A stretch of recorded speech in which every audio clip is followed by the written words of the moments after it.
This is Dr. Soverns from Countryside Veterinary Clinic, and I'm here to answer some questions that you might have asked about cancer in dogs.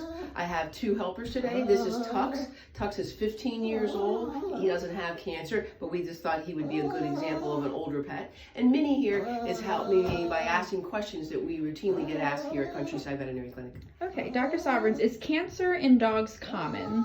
Unfortunately, I think it is common, but I think the reason it's common is because our dogs live a long time, like Tux here, who's 15 years old, due to good care by his owners and good veterinary care as well.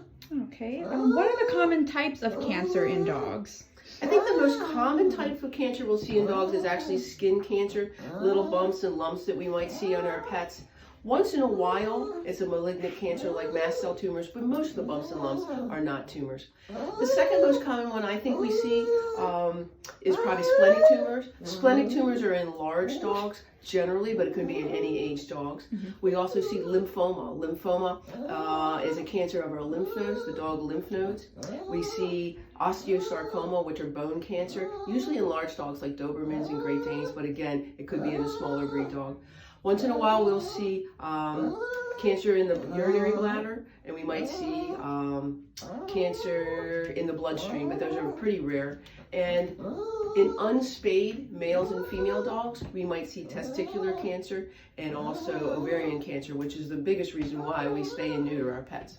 What are the signs and symptoms of cancer in dogs?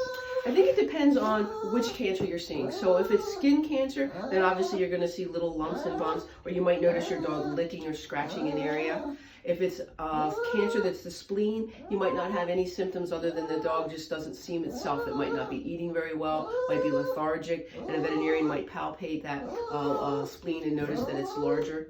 If you have lymphoma of the lymph nodes, again, if you're palpating the lymph nodes, they're going to see enlarged. Let's see, what other ones? In bone cancer, probably limping. Urinary cancer, it would be frequent urinations or blood in the urine. Blood cancer is a little hard to figure out for an owner, except for they just might notice their dog is sluggish and not eating very well. Why is early detection and diagnosis of cancer in dogs so important? I think it's very important because the smaller the tumor or the first time the dog has clinical signs before they're very debilitated, if we could diagnose that cancer, get it off, get it under medical treatment, the prognosis and the lifespan of that dog is going to be longer. And how will a veterinarian diagnose cancer in your dog? In the case of skin cancer, we're going to probably do a fine needle aspirate or a biopsy. In a splenectomy, a spleen tumor, we're probably going to diagnose it through palpation, x-rays, and ultrasound. If we have cancer of the bone, it might be a bump that you notice on the long part of the dog's leg or limping. If you have testicular cancer, you may notice an uneven growth of the testicles. If you have blood cancer, again, they might just be kind of lethargic. So it depends on where the cancer is, and then we're going to see a clinical sign related. Hey, dogs, it's okay. And what treatment options are available for dogs with cancer?